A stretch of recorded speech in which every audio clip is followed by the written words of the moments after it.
Hi, welcome to A Week in Walford, the EastEnders review show presented by two people who would walk over hot coals to avoid Ian Beale's cabaret night. I'm David Brown. And I'm Johnathon Hughes.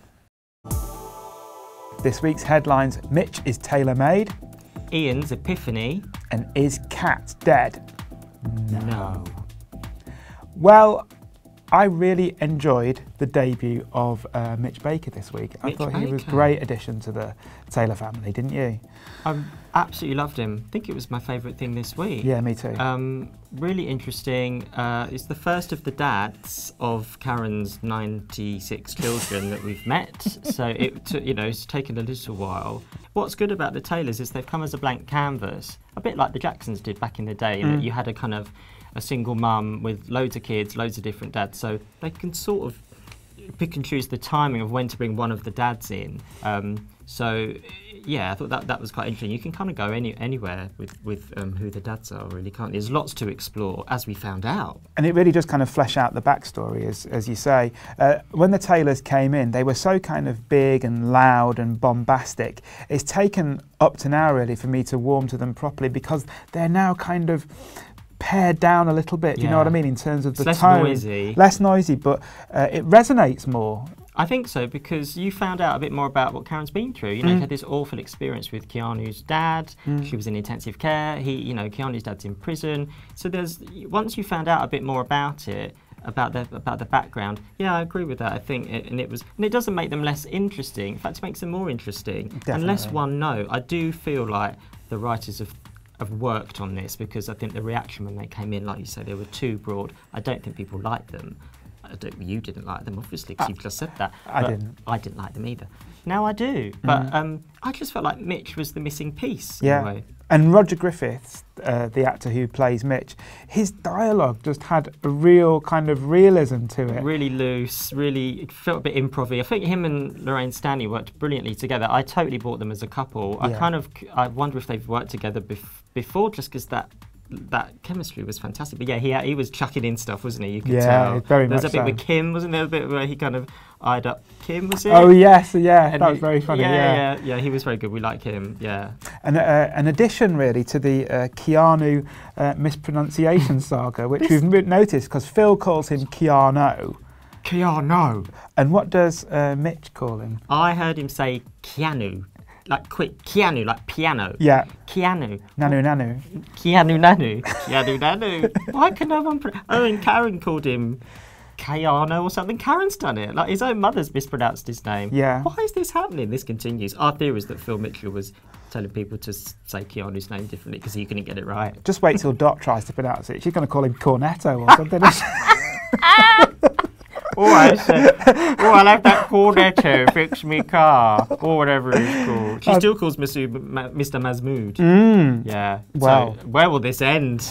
Well, speaking of Masood, we noticed, didn't we, this week, once Ian Beale came back, Ian Beale looking rather rugged, I thought, with that beard. Do you think? I wouldn't go that far. Better than the tash. Oh, the beard's better than the 90s tash that drove Cindy Beale to infidelity because it was so horrible. But as soon as he was back in town, Masood did a spot-on Ian Beale impersonation. Complete with mispronunciation of his own name, because Ian... For some reason, and no one picks up on it until this week, Ian calls Masood, like... Yes, with the hard at the end. Like a U instead of two O's. And Masood kind of did Ian doing him with the Masood thing. Yeah, it's very good. Yeah. So that's in our mispronunciation archive now. Yeah, and Ian was kind of having a moment of clarification as to where his future lay, and it was with Mel, wasn't it? Apparently he's going to marry Mel. He came back with a beard, with a new outlook. He'd gone all New Zealand zen. He told Kathy that he had a vision, like he was going to marry Mel. When's that going to happen? The next millennium.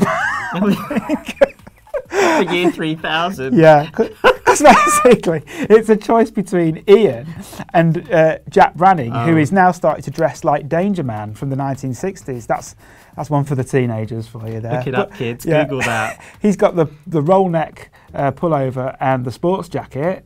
It's a good combo. Yeah, very spy, very 60s spy. He's Danger Man, Ian's Danger Mouse.